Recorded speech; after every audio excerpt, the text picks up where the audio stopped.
Good evening.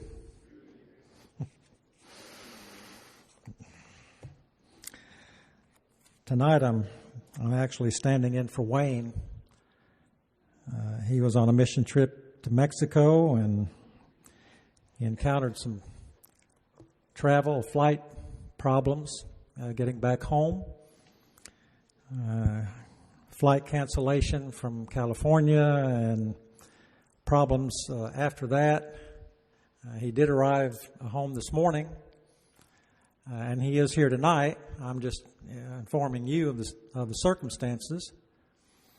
And because of his problems getting home, I can only imagine after all of that, you're just tired. And probably the last thing you want to do is preach on Sunday night after an ordeal like that. So I just offered to step in for him, and thus you have me again tonight. But I appreciate Wayne, as do all of you, I know. Tonight I want you to go with me to 1 Peter chapter 3 and the opening verses. And it's where Peter addresses wives, saying, "Be submissive to your own husbands, that even if some do not obey the word, they without a word may be won by the conduct of their wives. And when they observe your chaste conduct, accompanied by fear, do not let your beauty be that outward adorning or arranging of the hair, or wearing gold, or of putting on fine apparel, but let it be the hidden person of the heart, with the incorruptible ornament of a meek and quiet spirit, which is very precious in the sight of God." My focus tonight will be on verses 3 and 4. And in the context of those two verses, Peter is writing to Christian wives whose husbands have not obeyed the gospel, and addressing their situation, because it takes a lot to bring a person to Jesus sometimes. And in this case, where a woman's married to a man who is not a Christian, there are certain challenges that she faces. And Peter addresses one particular element of their challenge, and that is to act as a Christian. Conduct yourself as a Christian. Do not go after the way of the world. Present yourself to Him in a godly way. And I don't read this as the answer to all of a wife's problems that she encounters if her husband is an unbeliever. I don't see this as addressing everything. It addresses a part of it. Now, if we might take what he wrote here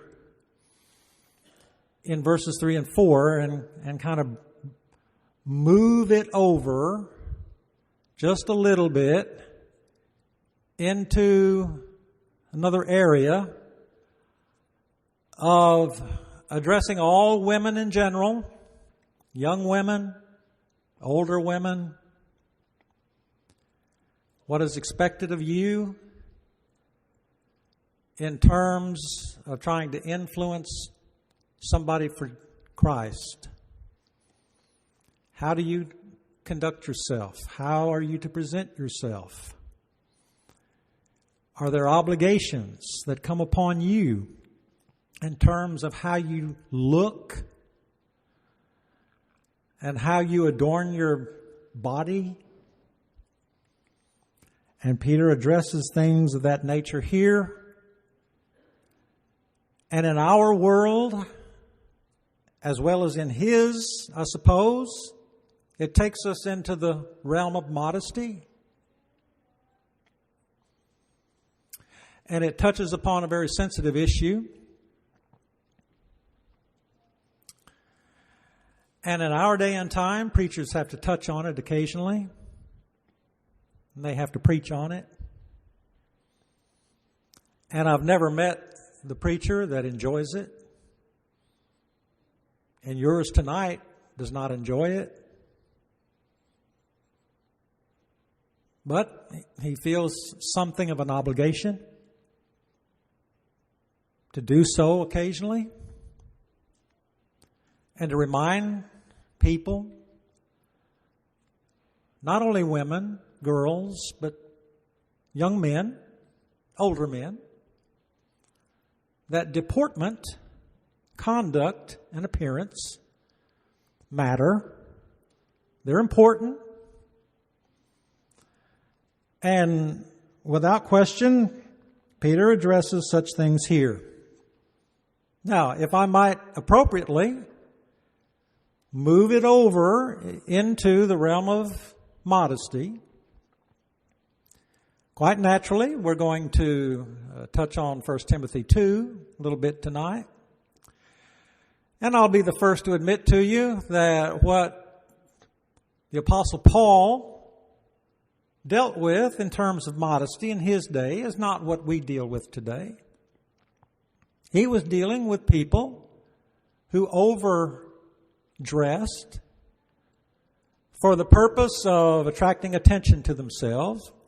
Today we have the opposite problem of people who don't dress enough or show too much with what they do wear, and it becomes a different sort of a problem. Now, if I were to try to take this and follow the same scenario that the Apostle Paul does here in 1 Timothy 2 and Peter in 1 Peter 3, if I were to try to follow their emphasis, then I might say, well, you know, we've got to be careful about how we dress when we come into the worship assembly. And if you come in here decked out in a jumpsuit like Elvis Presley, diamond studded from neck to cuff, then we might have something to talk about along those lines. I'd say, man, tone it down, will you? Or if you come in here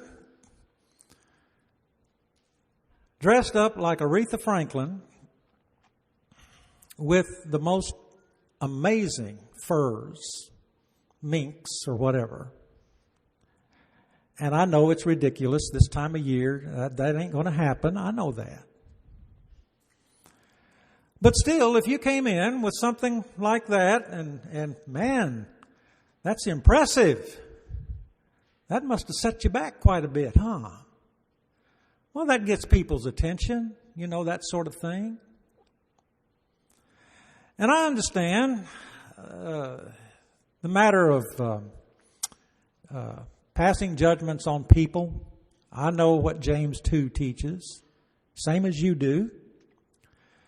When people walk into a worship assembly and they're looking their best and we treat them certain ways, I understand that, we have to look at people through the eyes of faith and not pass judgments on them.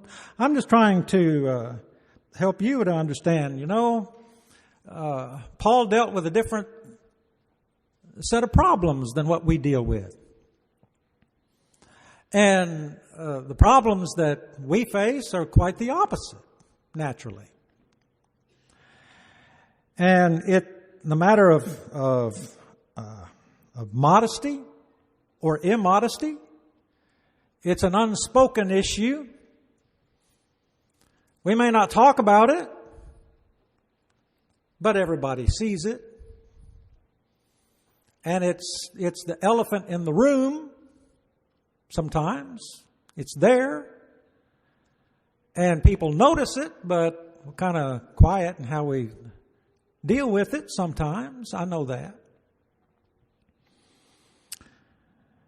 And yet, in our text tonight, in 1 Peter 3, Peter speaks of the hidden person of the heart and how the woman who gives attention to that adorns herself, arranges herself, and we still do that. We may not use those words, but we do the same today. And she does so with attention to the hidden person of the heart. And if we could get in touch with the hidden person of the heart, all problems relative to immodesty would be solved. We'd never have to deal with it again, because what you wear and how you present yourself is not just a matter of personal privacy. It's something that shouts out your faith, your character. It says something to people. Whether you think so or not, it does. Particularly if your heart is enslaved to the love of money and you dress in the most outlandish ways and you can afford it, good for you. But it says something about your heart. Maybe just a little bit. Along the lines of love for money. If your heart treasures sensuality and your clothing reflects that in terms of what is open and what is shown and what others see, then that says something about you. If your heart is in love with God and the hidden person of the heart is important to you, then your clothing is going to reflect that as well. That doesn't mean that you come in here dressed in burlap sacks,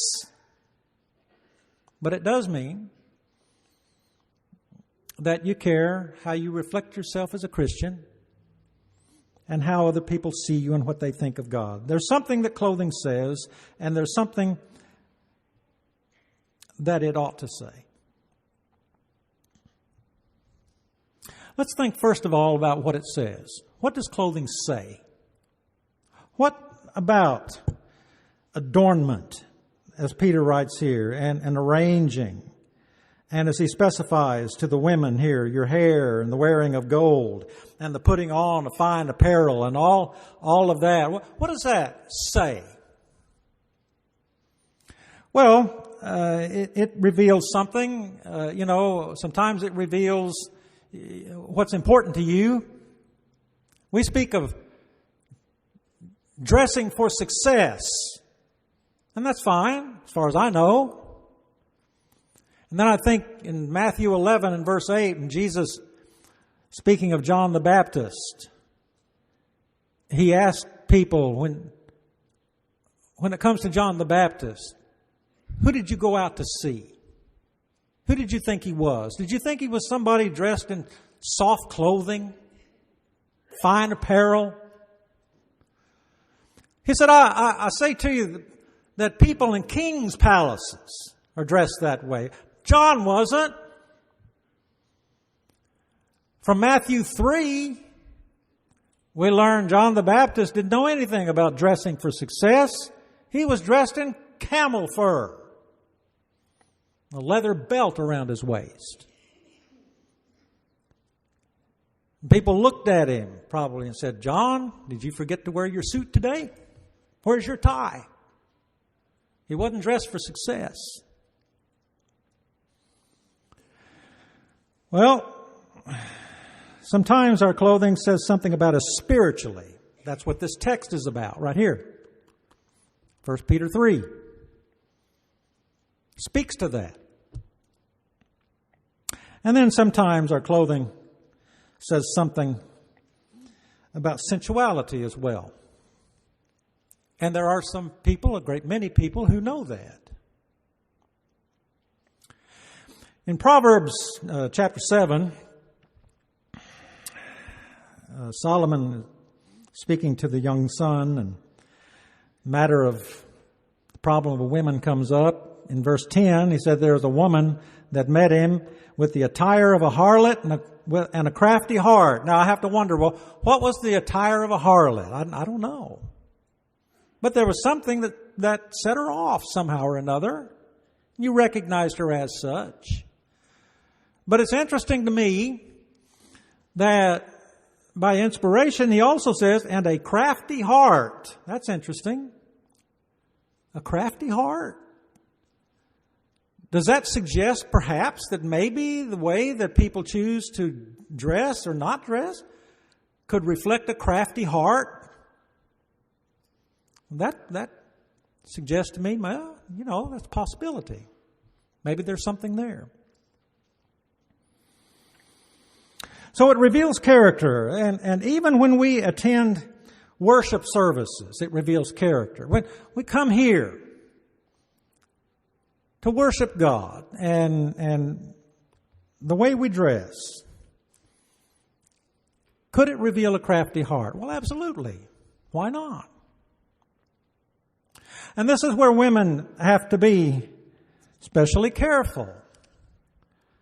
What kind of top do you have on? What kind of skirt are you wearing? Just have to exercise judgment, good judgment, spiritual sense. And if women come here dressed in certain ways and things are wide open at the top, and if they think, well, the young men will notice me, all right, there's the crafty heart. Sure enough, that's it.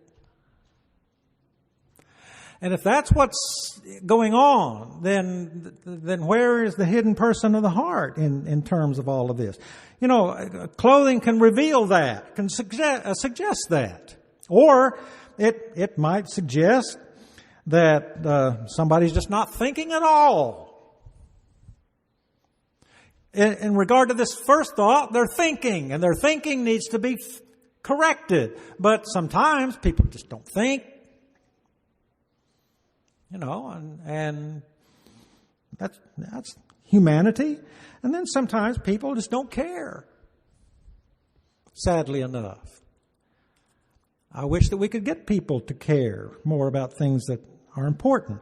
And sometimes people don't know. And if somebody doesn't know, they can be taught, they can learn, and they can change. So these are some things that clothing might say. And there are some things that clothing ought to say. And our attire, and again, how we present ourselves. It says something to people, whether we admit it or not. And there are some things that clothing ought to say. And our text touches on it here in verse 3. Don't let your beauty, wives, be that of outward show,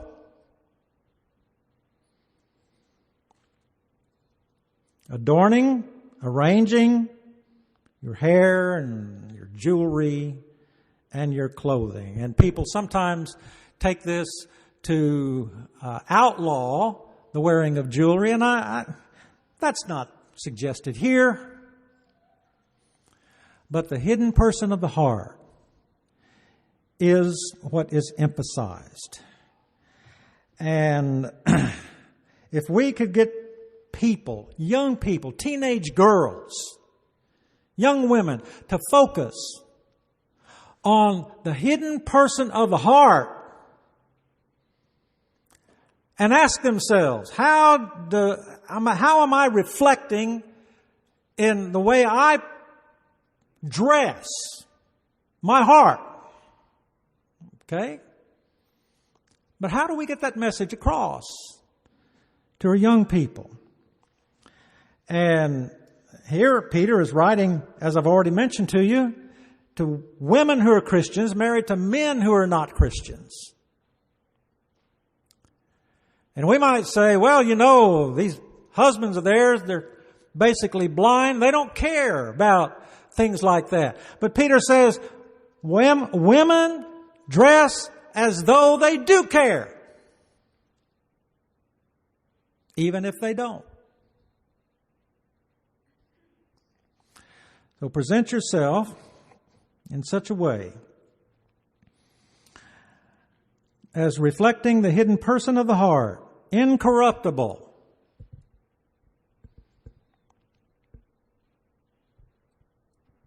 a gentle and quiet spirit, precious in the sight of God. That says a lot. That's a deep commentary to me. And then in, as I mentioned already, 1 Timothy 2,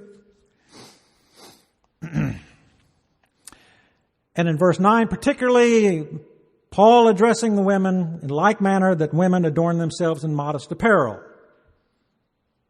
And as I've already suggested to you, what Paul meant by modest apparel in his day is not what we mean by it today. But at the same time, I have to take this and apply it. Apply it to now and today. And yes, people might overdo it, but the real danger is not so much that as the opposite in our culture. And there's where the danger is. And I have to take that and apply it here. So in terms of modesty, how do I approach that for myself? And how do I teach that for my daughters, my granddaughters, and all the women that fall under the influence of my voice? To suggest to you, take this thing seriously.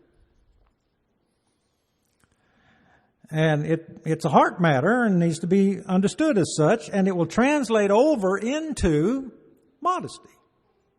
Paul points to it here, but also in verse 9, along with that, propriety and moderation. All right? Our clothing, how we present ourselves, should speak to the hidden person of the heart. It should address the matter of modesty to say, I've got this thing under control. I know what's going on. I understand the real world. I know what a Christian should be. I've got it. No problems. And then, in terms of propriety and moderation, Paul here and Peter in our text is talking about a dress code. And his point here is that the dress code, and we understand dress codes, it has a deeper set of values than somebody's rules and regulations. This gets down to the heart, what a Christian should be. It involves self-control, and self-control is linked to authentic faith. So it's not the preacher griping about what women ought to wear, what they ought not to wear. It's getting down to an authentic faith of the hidden person of the heart. It's hidden because people don't see it, but you show it the way you are, the way you act and conduct yourself and present yourself. And then these other matters touch on what Peter is dealing with here. Now, my objective tonight is not to tell any young woman exactly how she ought to dress. That's not within my realm of ability. I didn't come here with a ruler to measure necklines or skirt lengths. I'm simply here to remind us of what Peter wrote and to say, maybe we need to do some introspection and think about this a little bit. The hidden person of the heart.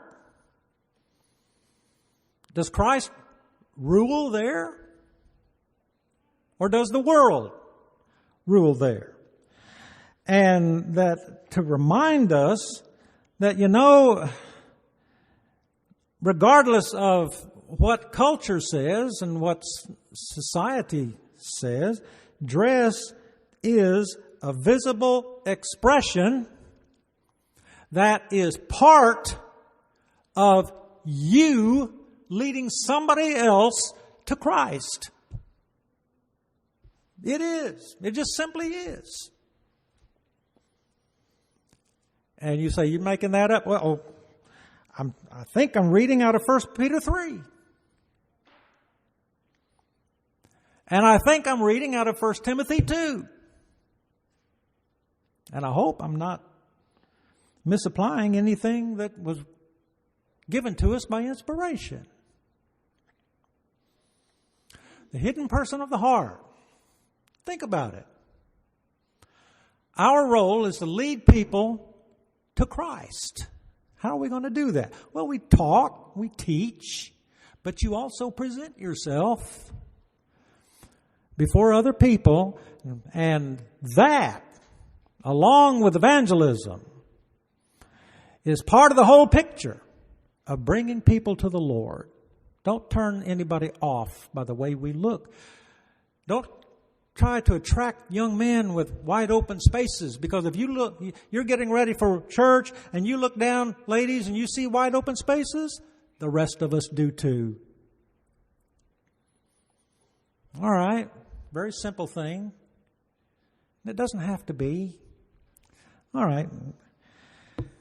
The hidden person of the heart. God knows our hearts, and God will judge us one day. And let's use all within our power to bring people to Christ. And that involves our adornment and how we present ourselves as well. I hope the point is well taken. Maybe tonight you need to think about your responsibility to Jesus and obeying Him, coming to Him, living faithful to Him, and leading others to Him. Do so while we stand and sing this song to encourage you.